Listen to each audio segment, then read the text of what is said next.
जय श्री कृष्णा। कैसे हैं आप लोग फ्रेंड्स। आज की चर्चा जो होने जा रही है बहुत ही विशेष चर्चा होने जा रही है। आज हम एक ऐसे ग्रह की चर्चा करने जा रहे हैं जो राशि परिवर्तन करके आपके लिए शुभ योगों की भरमार करने जा रहा है। पिछले काफ़ी लंबे समय से इस ग्रह ने ग्रहों के साथ मिलकर यानी शनि या राहु के साथ मिलकर बहुत दुर्योगपूर्ण स्थिति का निर्माण किया था। यानी कि अब तक आप समझ गए होंगे कि हम मंगलदेव की चर्चा कर रहे हैं, लेकिन सिर्फ यहाँ मंगलदेव की ही चर्चा नहीं हो रही है। यहाँ जैसे कि पिछले वीडियो में हमने राहु मंगल के नवम पंचम राजयोग के बारे में बताया था। यह संसार एक कंप्यूटर के तरीके से कार्य करता है। जैसे कंप्यूटर में कोई चीज़ फीड कर दी जाती है, उसमें दिशा निर्देश दे दिए जाते हैं, वो समय आने पर हमें उसी तरीके का संचालित होता हुआ दिखाई देता है, उसमें कुछ भी नहीं करना पड़ता। सेम यही चीज़ है, जो नवग्रह हैं यह कंप्यूटराइज्ड वर्क करते हैं। जिस तरीके से ये नवम पंचम राजयोग बनता है जो शत्रु ग्रहों को भी शुभ प्रभाव देने के लिए बाध्य कर देता है, एक दूसरे के बल में वृद्धि करने के लिए बाध्य कर देता है, शुभतापूर्ण कार्य करने के लिए बाध्य कर देता है। देखिए, विजेता वही व्यक्ति बनता है जो ये जान ले कि कब उसे रुकना है, कब 2 कदम पीछे लेना है, क्योंकि लंबी छलांग लगाने के लिए 2 कदम पीछे लेना अनिवार्य होता है। ऐसा कोई भी व्यक्ति नहीं है जो लंबी छलांग लगाने से पहले 2 कदम पीछे ना ले, कुछ विचार ना करे। तो यहाँ पर चर्चा जब शनि मंगल की चल रही है, तो जहाँ एक ओर शनि देव कर्म और पराक्रम के कारक हैं, वहीं दंडाधिकारी भी हैं। मंगल की चर्चा करें तो ये उत्साह है, बल है, वृद्धि है और ऊर्जा है। एक ऐसी ऊर्जा जिसको यदि नियंत्रित ना किया जाए तो आपके जीवन में यह आपको पतन की ओर लेकर जा सकता है, और अगर नियंत्रित कर लिया जाए तो फिर यह आपके लिए मंजिल तक पहुंचने का सुगम मार्ग भी हो जाता है।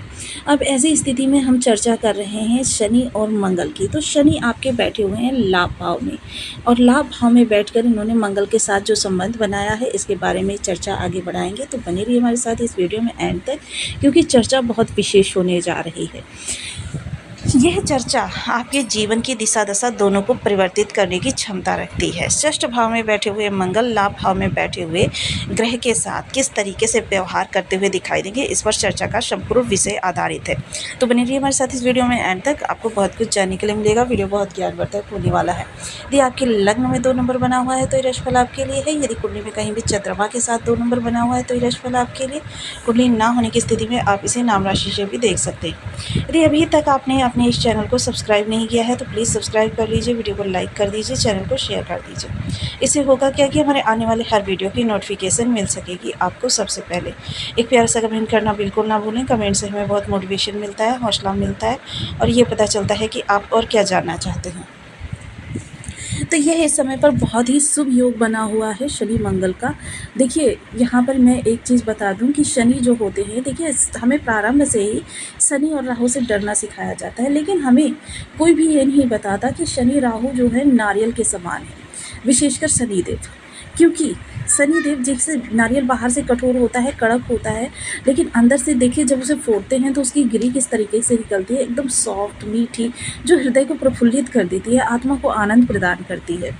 सेम यही स्थिति शनिदेव की भी है कि देखिए इन्हें पाप ग्रह भी कहा जाता है। पाप ग्रह कहने के पीछे कारण ये है कि ये अपने जब दंड का विधान प्रारंभ करते हैं तो फिर ये नहीं देखते हैं कि जिस व्यक्ति को ये दंड दे रहे हैं तो कितना दे रहे हैं और वो इनसे एक संबंध क्या रखता है।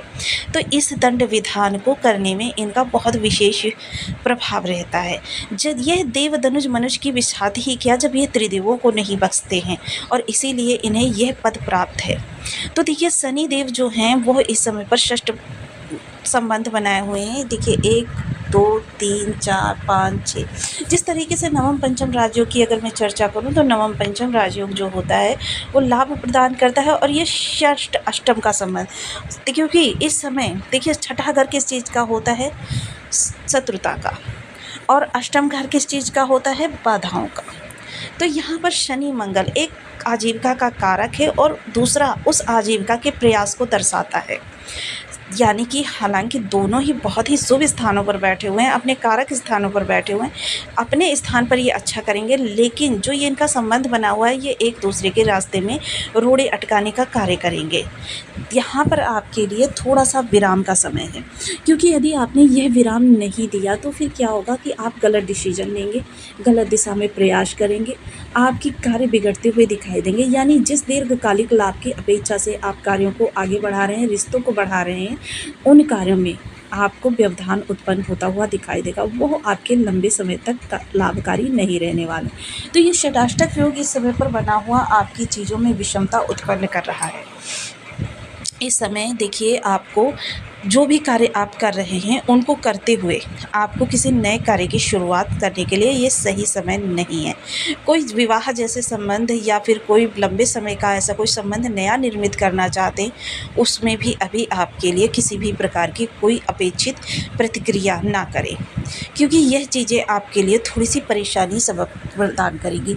यहाँ मंगल जो है आपके लाभ को रोकते हुए दिखाई देंगे, क्योंकि लाभ जो है इस समय पर आपका बढ़ेगा शनि की वजह से, क्योंकि शनि की जैसे ही डिग्री बढ़ी है, शनि यहाँ पर आपके लाभ के सोर्स बनाने का प्रयास कर रहे हैं, और उन लाभ के प्रयास के सोर्स में मंगल जो है रास्ते में अब व्यवधान उत्पन्न करते हुए दिखाई देंगे, जिसके लिए आपके करे गए प्रत्येक प्रयास निष्फल होते हुए दिखाई देंगी। आपकी चीज़ें जो हैं गतिमान होने के बजाय, यानी आगे बढ़ने की बजाय पीछे की ओर चलती हुई दिखाई देंगी। आप जो भी कार्य करके आएंगे आपको ऐसा लगेगा कि आप एक स्टेप पीछे चले गए हैं।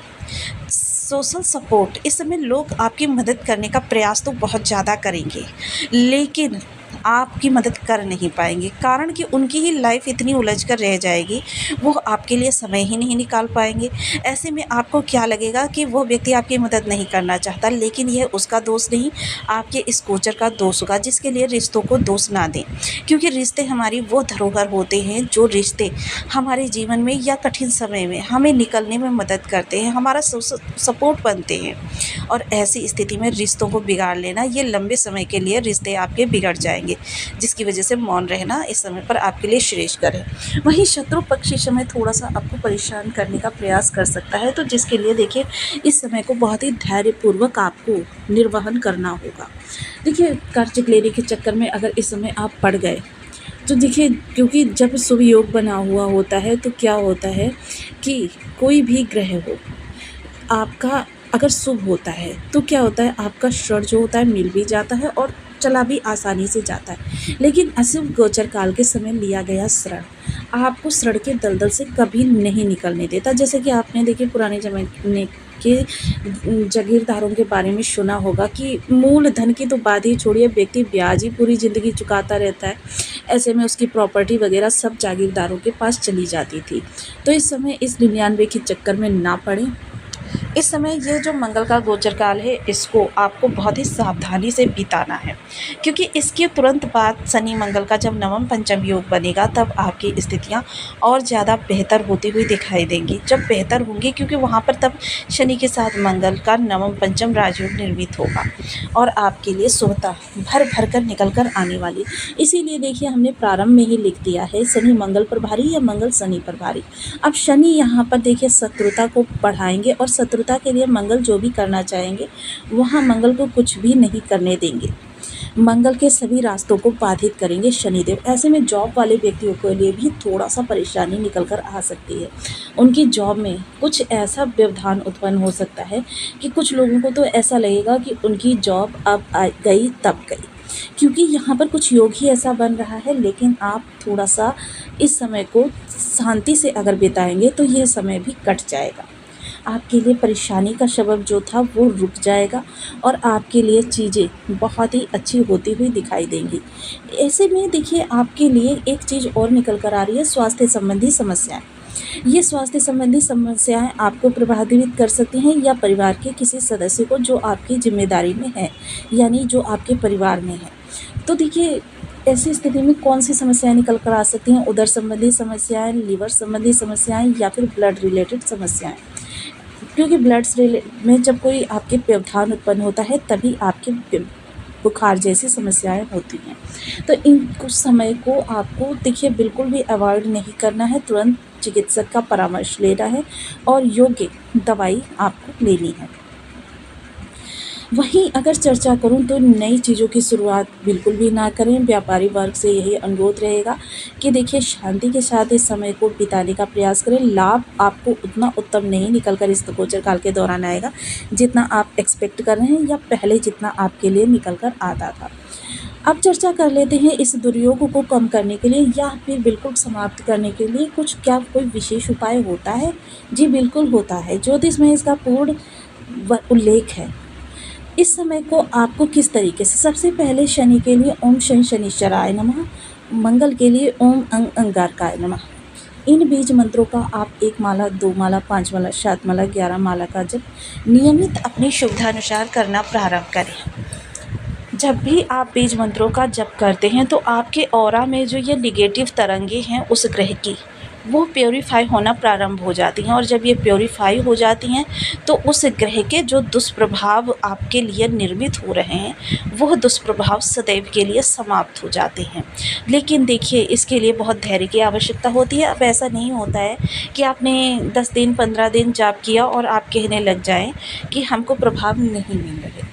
प्रभाव देने के लिए ग्रह को कम से कम 3 से 6 माह का समय लगता है, क्योंकि आपका ग्रह कितना ख़राब है ये हमको नहीं पता, इसलिए हमने 3 से 6 माह का समय बताया। अगर थोड़ा ख़राब है तो 3 माह के बाद आपको मिलने प्रारंभ हो जाएंगे, क्योंकि देखिए, जब एक बार प्रभाव मिलने प्रारंभ हो जाते हैं तो फिर उसके बाद सदैव के लिए आपके लिए वो ग्रह शुभवत ही रहता है।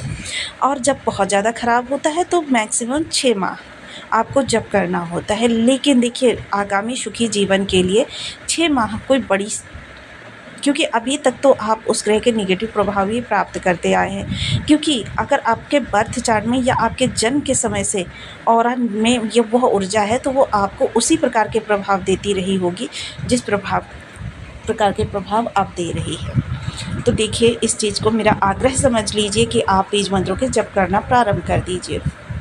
इसके अतिरिक्त शनि के लिए पीपल वृक्ष पर, घर के मुख्य द्वार की चौखट पर या फिर मंदिर में, शनि मंदिर में तिल के तेल का या फिर शुद्ध सरसों के तेल का एक दीपक विधिवत पूजन करने के पश्चात अवश्य जलाएं।